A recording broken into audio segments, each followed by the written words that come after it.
It is finally here. This is what you have been waiting for. It is the ultimate running back rankings and tiers list for 2023. Consider this your blueprint for attacking the running back position this year. And I won't take up much more of your time. Without further ado, here are the top 30 running backs for 2023. And we'll start with the number one running back, and that is going to be none other than Christian McCaffrey, the clear running back one. He has no contract issues, and he plays in the most creative run offense. In last year, in his 10 games with the 49ers, he averaged 23 fantasy points and 6.3 targets per game. This was the number one running back in fantasy during that time. And the production is pretty stable because the usage was there. McCaffrey averaged 20 touches and 115 yards in these 10 games. And even more good news is Brock Purdy is cleared. He's going to be starting week 1, meaning Trey Lance won't be, who's more mobile, and he would have taken some rushing touchdowns from McCaffrey. No worries now. Okay, now we get to the number 2 running back this year, and that is going to be Austin Ekeler, who has the ultimate cheat codes for fantasy. And those cheat codes are presented right here. His receptions, 107 last year, was 22 more than any other running back, and his targets, 127 at the RB position. And remember this tip about running back targets. They're worth over 2.5 times more than a carry in fantasy football. And the reason for this is that one, PPR, points per reception, but also yards per catch is much greater than yards per carry. Now, Ekeler did just turn 28, but he doesn't have the same usage as a 28-year-old back. As you can see, if we go to the beginning of his career, just 47 carries, barely breaking 100 carries for most years of his career until the past 2 seasons. So he's not your average 28-year-old. He has much less tread on his tires. And expect even greater efficiency this year with Justin Herbert and left tackle Rashad Slater now healthy. All right, the number 3 running back is Saquon Barkley, who just got his contract situated. He signed a 1-year deal for $11 million.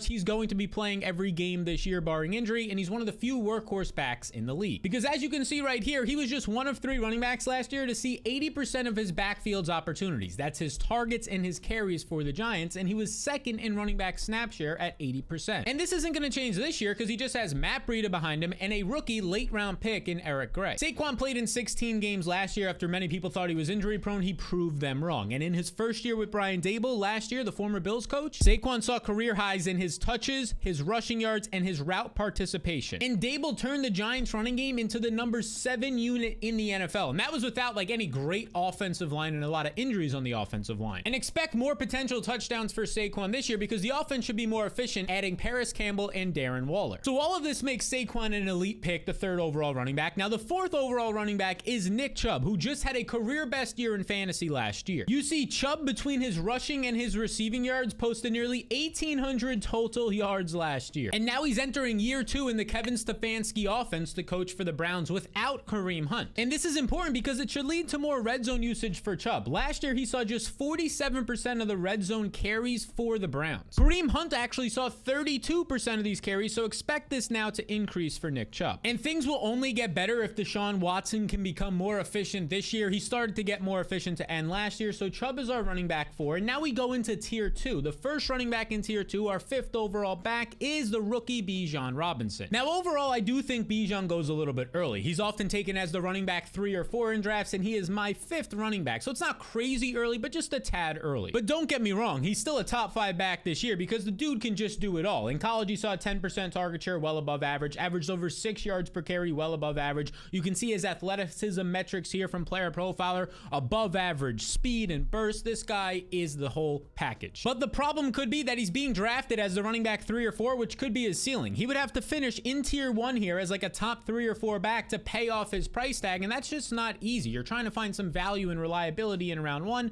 and it looks like it's all being soaked up based on where he's getting drafted. And for what it's worth, Cordell Patterson and Tyler Algier were successful last year. They'll probably be somewhat involved this year as well in Atlanta's offense. Bijan's quarterback will be Desmond Ridder, who only targeted running backs in his final year of college and last year as a rookie just 7% of the time, which is about half the normal average that we see. So Bijan maybe goes a tad early in drafts that I'm comfortable with, but still a solid pick. Now our 6th running back, the next guy in tier 2, is Jonathan Taylor, who right now is going as the 5th overall back off the board. So he's basically going where he should. I'm one spot below than market on him, and there's a few reasons for this. For starters, Taylor was 17th in running back points per game last year, and his outlook now isn't that much better because the Colts just drafted mobile quarterback Anthony Richardson, who last year targeted running backs in college just 5% of the time, about a third as often as the average quarterback does. And like I said, Richardson is mobile. He had over 650 rushing yards last year. He accounted for over 30% of Florida's rushing yards and rushing touchdowns. That just takes more food off of the plate for Taylor. Because in Taylor's first 2 years when he was a top 10 running back, he was averaging 16 touchdowns and 38 catches a year. Now, both of those are likely to reduce with Richardson under center, killing Taylor's upside. It's also worth mentioning that the Colts offensive line dropped massively last year to 13th in run blocking after being a top 5 unit year in and year out. This saw Jonathan Taylor see his efficiency drop by 21%. Now, there was some recent news that Jonathan Taylor was placed on the PUP list. This isn't because of injury. No, it's more so because of his contract issues. But as of recent reports, he's been at camp, he's been practicing, so this doesn't seem like it's actually going to be an issue. So those are the first 6 running backs. Now let's get to our number 7 running back, the last guy in tier 2. And that would be old reliable Derrick Henry to close out tier 2. He currently goes as the running back 8 in drafts. He's my running back 7, so I'm slightly above market. Now, as you can see here, Henry last year returned after an injury-riddled season, and he was a top 5 running back, averaging 18.9 points per game. And very quietly, King Henry saw by far a career high in receptions with 33 last year. This was actually 74% more than his previous career high. Henry led all running backs in receiving efficiency, averaging 12 yards per catch. And this offense has always been efficient in Tennessee, but it should be even more efficient this year when you have a guy like DeAndre Hopkins added to your offense and receiving room. And for Henry himself, there's just still no competition. They drafted 3rd rounder Tyjae Spears, who I think is a nice late round fantasy pick as a handcuff or security option. But other than that, no threats here to actually take work from Henry. Expect another 350 or so touch season. And now with that said, let's move into tier 3, our running back number 8. Come on down, Mr. Tony Pollard, who leads off tier 3. And look, this dude is a league winner. I don't know if you know this, but Pollard is the 4th most efficient running back in NFL history. And now he's going to get more work without Zeke there. Look, last year Pollard was a top 8 running back, even though he only played 50% of the snaps, ranking 30th overall in his actual usage, yet still top 10 in production and fantasy points. And now his snaps are going to increase without Ezekiel Elliott. And when Pollard plays over 55% of the snaps, he averages 22.3 fantasy points, which would have ranked number 1 last year amongst all backs. And right now, he doesn't have any major competition. Maybe the Cowboys add a veteran, maybe they bring back Ezekiel Elliott, but all offseason, the signs have pointed that Pollard is the guy. His biggest threats, undrafted free agent Malik Davis, and maybe like a 6th round undersized rookie in Deuce Vaughn. Overall, I'm not concerned if they sign a veteran, and I'm not concerned with any of the current competition. Pollard is definitely a top 10 back this year. Now, our number 9 back is a 2nd-year player, and that is Breece Hall, who is currently going in round 3, and there he is a must. Because in his 4 starts as a rookie, he averaged 122 yards, 20 fantasy points, and 19 touches per game. But then, of course, if you're paying attention at all to football, he tore his ACL in late October. He ended up missing the rest of the year. That was from week 7 on when he tore the ACL. Now, this is about a 9 to 11 month recovery. Let's call it 10 months, which means Breece Hall is on track to return some point in August. The most recent news we have is that he was placed on the physically unable to perform list. Some people might have got scared from this, but this is to be expected. He's supposed to return at some point in August. He got placed on this in July, so it makes some sense. He's still expected to play week 1. And maybe even more impressively, he hit 23 miles per hour on the GPS in practice, showing that his straight line speed is still there. This was faster than any player logged in a game at all ever last year. Now, there is always a risk for Breece Hall, our number 9 running back, that they could bring in a veteran back like maybe a Dalvin Cook. But so far in camp, the Jets have been very happy with both Zonovan Knight and Michael Carter, so it seems like, especially if Hall is going to return by week 1 or week 2, that they're not going to be going out there in the open market for a veteran back. Now, that could change before week 1, heck, maybe even by the time you're watching this. If it does, Hall would drop down a couple of spots, not a lot, just a couple. Now, this takes us to our number 10 running back, and it's Ramondre Stevenson, who, look, this dude is a must because the Patriots let Damian Harris walk, and then they signed only James Robinson, and then ended up cutting him just a month later. The translation here is that as of right now, Ramondre is going to get workhorse usage. And this is important because last year he was a top 10 running back in fantasy, despite seeing just 63% of the opportunities. So we saw average usage, 16th overall in the league, but he was still a top 10 back. And he's played 8 games in his career as a starter without Damian Harris and averages 16.6 touches and 15.1 fantasy points. Look, Stevenson is extremely efficient, and now he has less competition as of this recording, like Pierre Strong, a 2nd-year, somewhat undersized player, is his biggest threat. Now, I do think the Patriots are probably going to sign a veteran. They already tried to sign James Robinson. They've worked out Leonard Fournette and Darrell Henderson. It just depends who the veteran is. If it is a guy like Darrell Henderson, I'm not concerned. If it is a Leonard Fournette,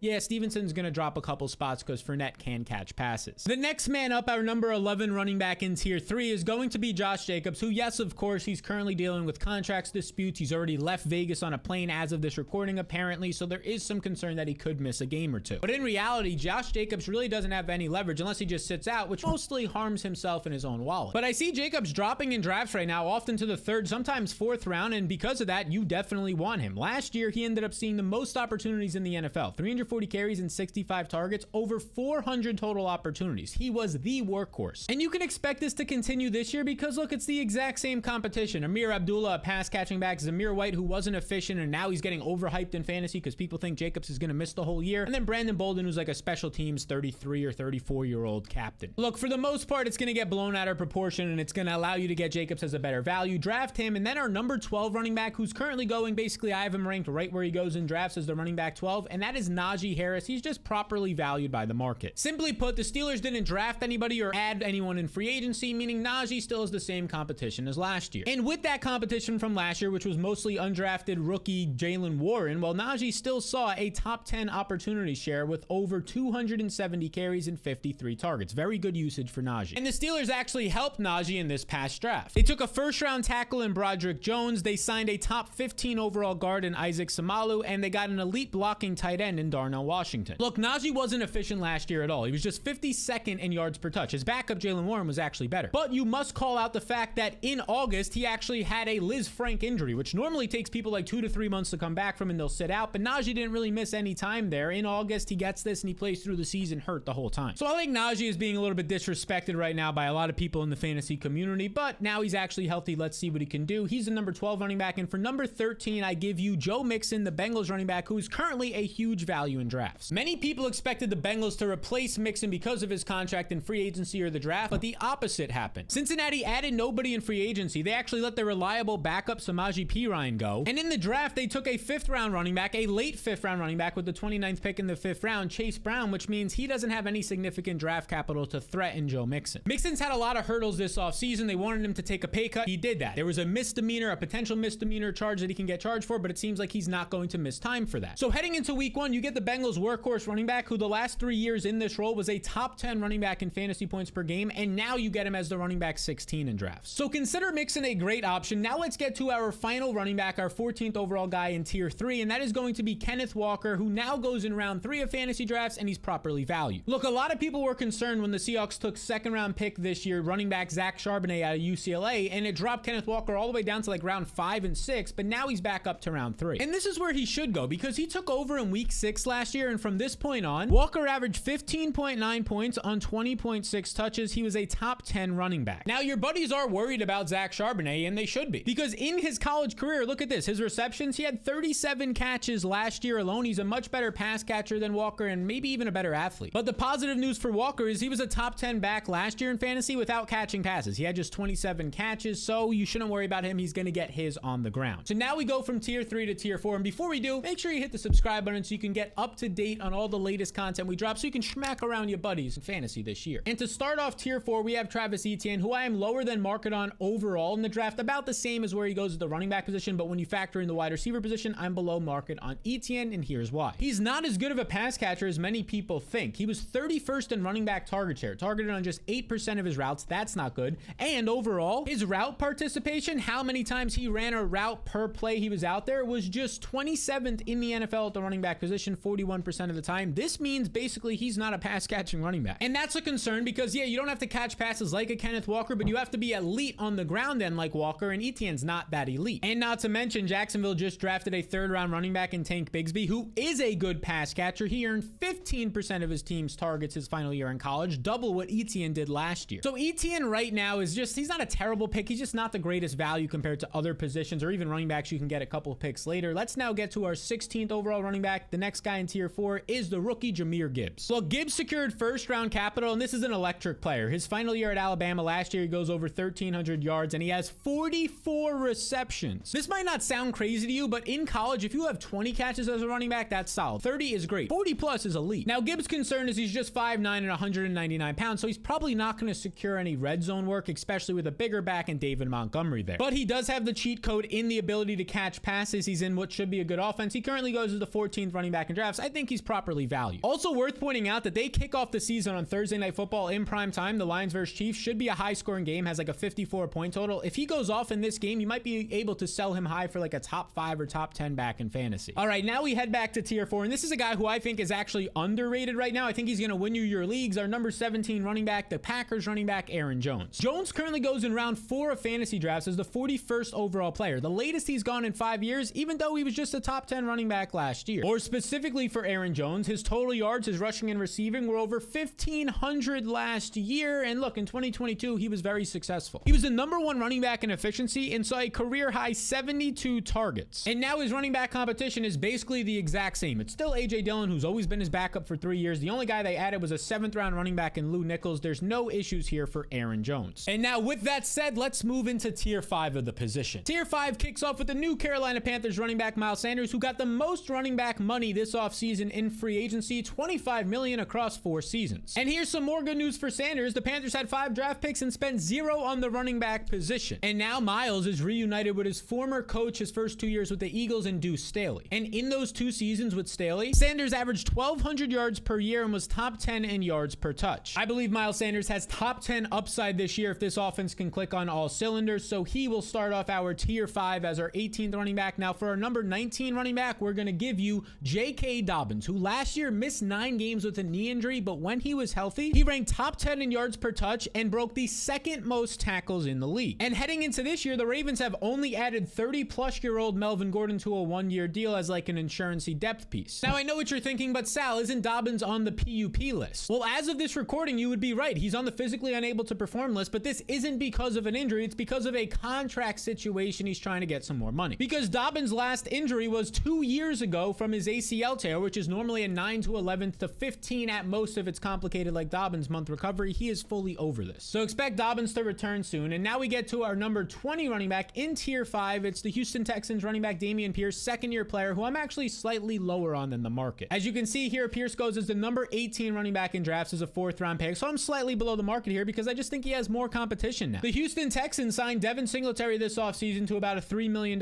contract, and Devin Singletary is just a better pass catcher than Pierce. Pierce was 47th in running back receiving efficiency last year and 36th in running back receiving usage. Now, compared to Devin Singletary, Singletary was 26% better as a receiver than Pierce last year. So Pierce relied heavily on volume, and now I think that volume is going to drop. But let's not get crazy. He was still a great runner on the ground, especially for a late-round rookie. He will be involved, making him still a top 20 RB. But I just prefer some other guys around him, and this next guy, our 21st running back, is also a good value. And that would be Cam Akers, the Los Angeles Rams RB, who, look, over his final 6 games last year, he was great. He averaged 18 fantasy points on 19 touches per game. He was a top 5 RB during this time. Look, last year, Akers was coming off of an Achilles injury, which he suffered in July of 2021, and he started to look good at the end of the year. Now he's 2 years removed from that injury, so he should be back to 100% explosiveness. And he doesn't have any threatening competition. Heck, it was worse last year when Darrell Henderson was on this roster. Look, Sony Michel is inefficient and older. You have Zach Evans, a 6th-round pick, and Kyron Williams is undersized, slow, and was inefficient last year. So Akers is a nice value. Now for our running back 22, it's the Vikings' new RB1 and Alexander Mattison, who I just think he's getting taken a little bit too early. He often goes as a top 20 back. He's our running back 22. Because Mattison has quietly been bad the last 2 seasons. He ranks outside the top 50 running backs in yards per touch, and his receiving efficiency has dropped in 3 straight seasons. Now, a lot of people will point to this stat right here. In 6 games without Dalvin Cook, Mattison averages 20 fantasy points per game. However, in those games, as you can see here, he's earning over 24 opportunities per game. That is 31% more opportunities per game than Dalvin Cook saw. So it's clearly a small sample where he just saw a lot of work and was able to produce on that. So Mattison isn't an awful pick, but he's just a lot more inefficient than people actually think. Now for our next running back, our 23rd running back in tier 5, we go to David Montgomery, the new Lion, who signed a 3-year deal for $18 million this offseason. This means the Lions are heavily incentivized to use him, but of course there is an issue. Because as we discussed this player earlier, Jahmyr Gibbs was drafted by the Lions, not just in like the 2nd or 1st round, no, a top 12 overall pick, showing they also want to use him. Now the good news for Montgomery is Jahmyr Gibbs is smaller and Montgomery can earn the red zone work. And this is a really good role because Jamal Williams led the NFL with 57 red zone touches last year. And more importantly, he also led the NFL with 45 touches inside the 10-yard line, 55% more than any other running back. So Montgomery's a great option. Now for our final guy in tier 5, we give you the 24th overall running back for 2023, Rashad White, the Tampa Bay Bucks running back who has immense upside. Look, Leonard Fournette in this offense last year finished as a top 12 running back despite being inefficient. That's because he had good passing game usage. And now Rashad White will soak up this passing game usage. And last year, White was top 10 in running back receptions as a rookie. And look, the dude just has no competition now. They brought in Chase Edmonds, who was inefficient last year. Sean Tucker is getting some hype in camp, but he was an undrafted rookie, still a rookie. Keyshawn Vaughn's never done anything in 3 or 4 years when given opportunity. It looks like it'll be Rashad White's backfield. So that is where tier 5 ends. We have to get into tier 6 because these guys are potential league winners for sure. But before we get there, if you actually want to win your fantasy football league and take home a championship, beat your buddies this year, well, the Fantasy Blueprint is for you. The Fantasy blueprint has all the tools and analysis you need, like our running back tiers and rankings. You could see tier 1 right here. The entire tiers for every single position. This is like 1% of what you get. Yeah, that's in the blueprint. And the blueprint is real simple to get. You click the link in the description below. It's just 2 simple steps, or scan the QR code on the screen. And this might be the best part. It's just $5, not just for your draft, but the entire year. Every week I'll be sending you tools and analysis to win that week up until your fantasy championship. And if for some reason you don't make your fantasy playoffs, injuries, whatever might happen, I'll just refund that $5. This is absolutely risk-free. Look, this is by far the best bang for your buck. It's risk-free in the industry, so click the link below or scan this QR code right here on the screen. And now we get to tier 6. Starting off tier 6 is the new Philadelphia Eagles running back DeAndre Swift, who I'm currently below the market on right now. He's my RB25, but he goes as the 22nd back in drafts. Look, his head coach is Nick Sirianni, who likes to use multiple backs. And here's some proof of that. This is Miles Sanders last year. He only saw 58% of the snaps as the lead back in this offense. That was 20th amongst all running backs last year. And now Swift has to deal with having a mobile quarterback in Jalen Hurts, who led the NFL in red zone rushing attempts last year and was elite on goal line touches. And mobile quarterbacks also don't check it down as much. The Eagles leader in receptions last year at the running back position had just 23. This would be a 52% drop from Swift's 2022 reception total. And now here's the crazy part. Miles Sanders last year, between his rushing and receiving yards, had over 1,300 total yards. He had 11 touchdowns, and he was still just 21st in fantasy points per game because he didn't have the catches. So Swift is a top 25 back, but I prefer other values based on where you can get them, like our 26th running back here in tier 6, James Conner, who has been a top 10 back since 2020, and he was 14th in playmaking ability last year. And this dude was great to end 2022. In his final 7 games, he averaged 20 points on 21 touches per game. And now this production is even more impressive when you consider that Arizona had the 26th overall offense last year. In those final 7 games, they were the 29th overall offense. Now Conner is going to have to deal with this again this year because the Cardinals are projected to win the fewest games, just 4.5, and they're going to be trailing often. But trailing often isn't the worst thing because it can lead to more checkdowns. You're trailing, you're throwing more to the running back position, which just bolsters you up as a running back. So James Conner's a nice value. Now our running back 27 has some complications to work through. It's the Denver back Javonte Williams. Now the good news is Javonte avoided the PUP list, and here's what Dr. Jeff Mueller on Twitter had to say. He basically said, look, Javonte's going to play week 1. I just don't think he'll be 100% early on. And from looking at some other doctors' notes and injury reports, it seems like Javonte's probably going to split the workload for most of this year, at least till mid-season. Because reminder, he tore multiple ligaments in his knee, his ACL, LCL, and PLC. So this is normally like a year up to maybe 15-month recovery. Now the fact that he's not starting the year in the PUP list is good news, and it definitely makes him a top 30 running back. The running back 27 overall, it's probably exactly where he should go. Now let's get into our number 28 running back, who has a lot of upside and is a potential league winner. And that is the Buffalo Bills second-year player, a dynamic player in James Cook, who potentially will break out this year. I mean, just check out this dude's efficiency numbers from last year. He was 2nd in true yards per carry and 3rd in yards per touch. Only Breece Hall and DeAndre Swift had better yards per touch numbers, and they go like 2 to 3 to 4 rounds earlier than him in the draft. More specifically, James Cook goes as the 30th overall player right now in round 7, so we're a little bit ahead of the market on him. And look, he was earning more work last year. His snaps increased by 27% the final 6 weeks. And this will be his current competition. Damian Harris is likely to be the leading candidate for some goal line work, maybe even Latavius Murray, but Nyheim Hines is going to miss the whole year, so Cook is the main 3rd down back. And I'll take that type of upside in a Josh Allen and Bills offense. He's our running back 28. Now our running back 29, Packers RB AJ Dillon. Dillon has quietly averaged over 1,000 yards the last 2 seasons. And last year, his total opportunities, his carries and targets, he was averaging nearly 13 per game. And now this year, he's projected to earn 13% more opportunities because there's a new quarterback going to lean more on the run. And let's not forget that Dillon still plays behind a top 10 offensive line in Green Bay. They're going to get maybe David Bakhtiari healthy this whole year. They'll get Elkin Jenkins back. So this is a nice opportunity for Dillon to maybe have finally a double touchdown season of 10 plus. Also worth pointing out that he saw a career high in targets last year, and his head coach Matt LaFleur says this will continue. He's our running back 29. Now our running back 30 to close up the top 30 running backs for this year that you need to know is Isaiah Pacheco from the Chiefs. Pacheco was the lead back on this team in terms of snaps the final 10 games, and during this time he averaged 84 yards and 12 fantasy points per game. Pretty solid production for a 7th round rookie, especially when you consider he led the Chiefs backfield in touches in the AFC Championship and the Super Bowl. That means they trusted Pacheco in their most important games of the year. And he basically has the same competition this year because there's Derrick McKinnon, another year older, and he basically ran hot on touchdowns last year. Clyde Edwards-Helaire, who reportedly entered camp overweight or just out of shape. And then Derrick Prince. Now, Prince is an undrafted free agent like Pacheco was last year. He's gaining some hype in camp, but this is more so to be like a running back 3 on the team, not actually threaten RB1 work. Now, we do have some recent positive news on Isaiah Pacheco to open up camp. He actually avoided the PUP list. He had an offseason injury, and he said that I could actually practice tomorrow and play tomorrow if if I needed to. So that gives us even more confidence ranking him as a top 30 running back this year, especially when you consider the upside of him being in this Mahomes and Chiefs offense. So these are the top 30 running backs ranked and tiered for the 2023 season. Now, if you want to see the running backs 31 through 80, check out the fantasy blueprint link down below. And if you want to see the top 10 players you need to let your friends draft instead this year, look at this video right over here. If you're a real one and you made it all the way to the end, let me know in the comments and make sure you're subscribed to this channel so you can schmack around your friends with the best information this fantasy season.